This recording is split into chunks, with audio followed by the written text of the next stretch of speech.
Sir இப்போ பார்த்தீங்கன்னா, சினிமால வந்து இப்போ தமிழ் சினிமாவே எடுத்துக்குவோம். பெரிய பட்ஜெட் படங்கள்லாம் வந்து சரியா போக மாட்டேங்குது. அதுக்கான காரணம் என்னவா இருக்கும்? பெரிய பட்ஜெட் படம் வந்து பெரிய பட்ஜெட், சின்ன பட்ஜெட்லாம் கிடையாதுங்க. படம் நல்லா இருந்தா படம் ஓடும் அவ்வளோதான்.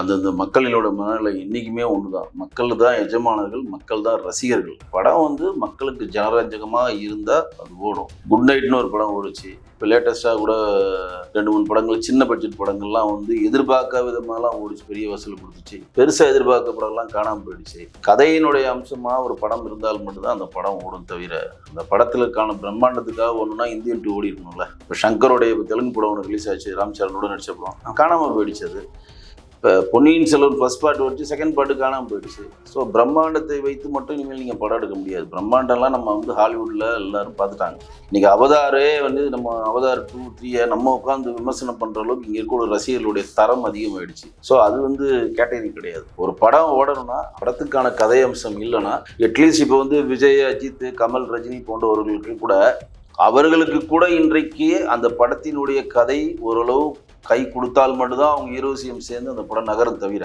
இன்னைக்கு இந்தியன் 2 கமல் வந்து கிட்டத்தட்ட 50 வருஷமா தமிழ்நாடு நடிச்சிட்டு இருக்காரு. அவரோட ரசிகர்களே ஒரு படத்தை ஓட வைக்கணும்னா ஓட வைக்க முடியல. கங்குவான்ற ஒரு படம் மிகப்பெரிய பொருள் செல்வம் எடுக்கப்பட்டது.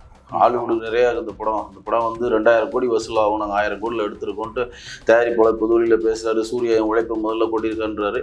ஆனால் படம் ரிலீஸ் ஆனோன்னா காணாமல் போயிடுச்சு. 3D எஃபெக்ட்லாம் போட்டாங்க. அந்த எஃபெக்ட், இந்த பிரம்மாண்டம், அந்த பிரம்மாண்டம், அதெல்லாம் எதுவுமே தேவையில்லை.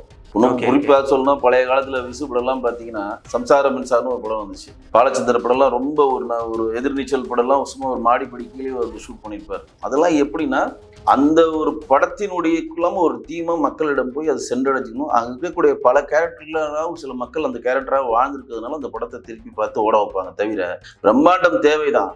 ஆனால் ஒரு பிரம்மாண்டமே ஒரு படத்துக்கான வெற்றி இலக்கை கொடுக்கவே கொடுக்காது. கதையும் தான் ஒரு படத்தினுடைய நாயகன். அந்த கதை நல்லா இருந்தால் அந்த படம் ஓடும். கதை நல்லா இல்லையா அந்த படம் நகராது. இப்போ புஷ்பா 2 ஓடிச்சு, அது பிரம்மாண்டம் ப்ளஸ் ஒரு கதை, ஒரு ஸ்மக்லர் கதை, ஒரு ஜேம்ஸ் பாண்ட் கதை மாதிரி வச்சுக்கலாம். அது வந்து சாத்தியம் கிடையாது. அந்த படம் வந்து ஒரிஜினலாக வந்து அந்த படம் வந்து ரியல் லைஃப்பை ஒப்பீடு பண்ணிட்டீங்கன்னா அது சாத்தியம் கிடையாது. ஒரு கவர்மெண்ட்டை ஏமாற்றி நீங்கள் மரத்தை வந்து ஒரு அணை வழியாக கடத்தி ராமேஸ்வரத்தில் போய் இலங்கை பார்டரில் போய் கடத்துறன்றதெல்லாம் சும்மா அது வந்து ஒரு பிரம்மாண்டத்தை காட்டுறப்ப, ஆனால் அந்த பிரம்மாண்டத்துக்குள்ள ஒரு சுவாரஸ்யத்தை காட்டுனதால அந்த படம் வந்து தமிழ்நாட்டை, ஆந்திராவை தாண்டி வெளி மாநில ஒரு பேன் இண்டியா மூவியாக ஓடுது. இப்போ KGF படம் வந்து நான் பண்ண முடியுமா? KGF மாதிரி ஒரு ஆள் வர முடியுமா? ஒட்டுமொத்த தங்கத்தை இருந்து ஒருத்தர் கடலில் கொட்ட முடியுமா? அதெல்லாம் அப்படி என்னன்னா அது ஒரு பிரம்மாண்டம். இதே காந்தாரான்னு ஒரு படம் வந்துச்சு, அதில் வந்து அந்த வாழ்வியலை மண் சம்மந்தப்பட்ட எந்த பிரம்மாண்டம் இல்லாமல் அந்த மலைவாழ் மக்களுக்கான அந்த சமுதாயத்தையும் சனாதனத்தையும் அங்கே இருக்கக்கூடிய மக்கள் வந்து தெய்வத்தை நம்புகிற அந்த தன்மையை பிரதிபலித்ததுனால ஒட்டுமொத்த இந்தியா ஃபுல்லாக அதை கொண்டு போய் சேர்த்துது.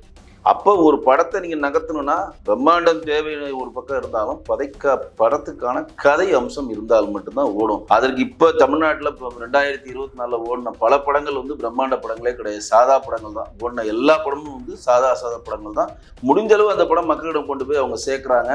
மவுத் டாக் மூலம் அந்த படம் வெற்றி அடையுது, அவ்வளோதான். இப்போ மணிகண்டன் நடித்த படம் கூட குடும்பஸ்தன் ஒரு படம் வந்துச்சு. அது கூட வந்து ஓரளவு வசூலை தாண்டி போயிடுச்சு. அவங்க கம்மி பட்ஜெட்டில் எடுத்திருந்தாலும் ஃபர்ஸ்ட் ஓப்பனிங்கில் அதுக்கப்புறம் மவுத் டாக்ல வச்சு நகர்ந்தது. மவுத் டாக்ல நகர்ந்தாவே உங்களுக்கு சேட்டலைட்டும் ஓடிடியும் அதிகமான வியாபாரம் போகும். நீங்கள் படம் எடுக்கிறப்ப நீங்கள் ஓடிடி வந்து 5 கோடிக்கு விற்றீங்கன்னா, படம் எடுத்து முடிச்சு அந்த படம் வித்தாச்சுன்னா 5 கோடியில் முடிஞ்சிடும். ஸோ படம் எடுத்து ரிலீஸ் பண்ணோம்னா அந்த டாக் அதிகமாகணும்னா 5 கோடின்றது 15 கோடி ஆகும். ஸோ ஓடிடி பிளாட்ஃபார்ம் ஆகட்டும், டிஜிட்டல் பிளாட்ஃபார்மில் இருக்கக்கூடிய மிகப்பெரிய ஒரு லாபத்தை அது கொண்டு போய் கொடுக்குது. ஆனால் அந்த படம் மவுத் டாக்ல மூலம் நகரணும். இப்போ வந்து பிரம்மாண்ட படம்னு சொல்கிறாங்க தவிர, அந்த பிரம்மாண்ட படத்தில் மக்கள் உள்ள போயிட்டு திருப்பி வரப்போ அந்த படம் ஞாபகம் இல்லைனாவே அந்த படம் ஃபெயிலியர் தானே.